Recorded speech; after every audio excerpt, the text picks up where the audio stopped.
meninggal 9 kali sampai melihat Ka'bah langsung dari Jawa Timur. Itulah dua karomah yang diyakini banyak orang menjadi keistimewaan murid-murid Sunan Ampel. Mbah Bolong dan Mbah Soleh. Yang satu dikenal bisa melubangi dinding Masjid Sunan Ampel yang kemudian memperlihatkan langsung Ka'bah di depan mata. Sementara yang lain diketahui memiliki 9 makam karena kisah hidup kembali sampai 9 kali. Seperti apa sebenarnya kisahnya? Ada satu pusara atau satu makam yang berbeda, tetapi tadi dari penjelasan dari petugas di sini atau penjaga yang di sini, memang ini adalah 9 ini adalah makam Mbah Soleh semua.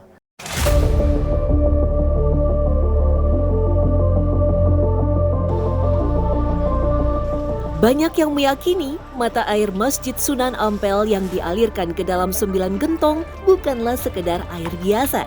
Ada tuah yang dipercaya dapat memberikan keberkahan, kesehatan, bahkan pembuka tabir kebenaran. Tak sekedar karomah dari Sunan Ampel, dari tutur lisan turun-temurun, sumber air yang digali ketika pembangunan masjid ini banyak dikaitkan dengan kedatangan sosok Nabi Muhammad SAW. Mbah Sunan Ampel itu sempat beriktikaf, sempat berzikir kepada Allah bahwa dimudahkan untuk mencari air di area setempat ini. Tentunya ala kulihal pada akhirnya kerawuan atau kedatangan dari Kanjeng Nabi Muhammad. Setelah melewati gentong, pengunjung akan masuk melewati gapura klasik yang dikenal sebagai gapura Moh Limo, penanda dari ajaran Sunan Ampel yang penuh dengan filosofi. Gambar-gambar atau filosofi ini menggambarkan bahwa ini adalah sebagai simbol-simbol kehidupan. Moh Limo adalah sebagai benteng kehidupan manusia supaya hidup ke jalan yang benar. Kemudian kalau cengkeh, padi, bunga, dan matahari adalah sumber kehidupan juga. Ini masih asli.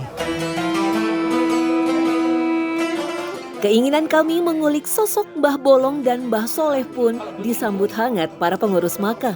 Tetapi sebelumnya kami diminta berziarah terlebih dulu ke pusara Sunan Ampel.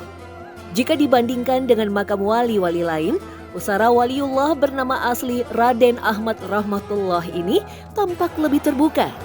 Bersanding dengan makam sang istri, ulama besar dari negeri Champa atau Vietnam ini diyakini datang ke tanah Jawa pada tahun 1443. Kini, 700 tahun lebih setelah kematiannya, sosok Sunan Ampel tampak masih berada dekat dengan umatnya. Meninggalkan area pusara Sunan Ampel, kami dituntun ke sebuah makam kecil tak jauh dari Pasarean Sunan Ampel. Inilah makam Mbah Son Haji yang juga dikenal sebagai sebutan Mbah Bolong.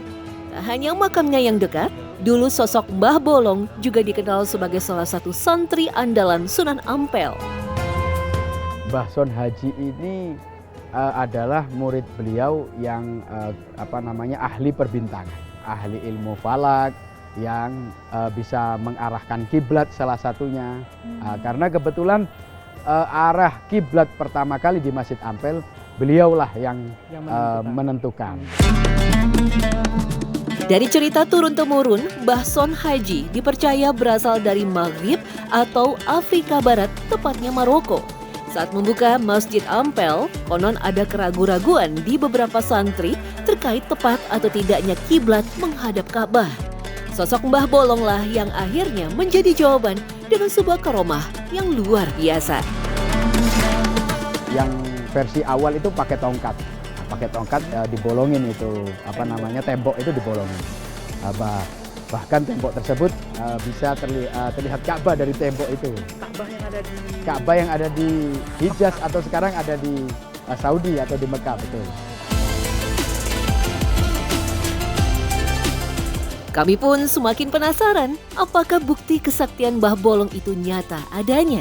Ketika kita sampai di Masjid Sunan Ampel, tepat di bagian mihrab masjid, jejak dari lubang yang dibuat oleh Mbah Bolong ternyata masih ada. Nah, di bagian lengkungan ini ternyata ini jadi maaf ya Gus ya, ini di bagian tengah ini dulunya visual dari Mekah atau Ka'bah ya. Ka'bah yang ada di Mekah atau di Arab Saudi yang asli. Kurang lebihnya Mbah Son Haji melubanginya di area sini. Dan ini adalah kiblat atau tempat imam pertama ini ya, yang untuk Masjid Mbah Sunan Ampel. Meski sekarang mihrab baru telah dibuat dikarenakan perluasan masjid, kesakralan lubang Mbah Bolong tak berkurang sama sekali. Tak sedikit jamaah yang berusaha mendapatkan tempat di bawah mihrab pertama ini karena diyakini doa dan permintaan akan cepat dikabulkan oleh Allah Subhanahu wa Ta'ala. Saya sebagai manusia biasa tentunya kalau kami mempunyai hajat, kami mempunyai sesuatu yang kami lakukan dan masih ada rasa istilahnya itu syak atau ragu, kami beriktikaf atau kami sholat malam serta berzikir, membaca sholawat di area sini. Walaupun itu hanya dalam mimpi, Mbah Sunan Ampel pernah kerawuan atau kedatangan Nabi Muhammad, tentunya itu adalah nilai plus buat saya secara pribadi. Berjalan keluar masjid, tepatnya menuju ke Serambi sebelah utara, pengunjung akan melihat keberadaan 9 pusara yang berjajar rapi dan berpagar besi. Inilah makam Mbah Soleh. Nah, ini saya tepat berada di area pusara atau makamnya Mbah Soleh. Nah, ini saya mau menghitungnya dari yang paling ujung, itu 1, 2, 3, 4, 5, 6, 7, 8. 8 pusara dengan batu nisan yang saya katakan kembar atau mirip. Kemudian ada 1 pusara atau 1 makam yang berbeda, tetapi tadi dari penjelasan dari petugas di sini atau penjaga yang di sini, memang ini adalah 9 ini adalah makam Mbah Soleh semua. Dalam sebuah kisah yang masyhur disebutkan, Mbah Soleh sendiri adalah salah satu santri Sunan Ampel yang tak pernah melewatkan harinya tanpa membersihkan masjid. Bahkan Mbah Soleh disebut-sebut sebagai marbot Masjid Sunan Ampel.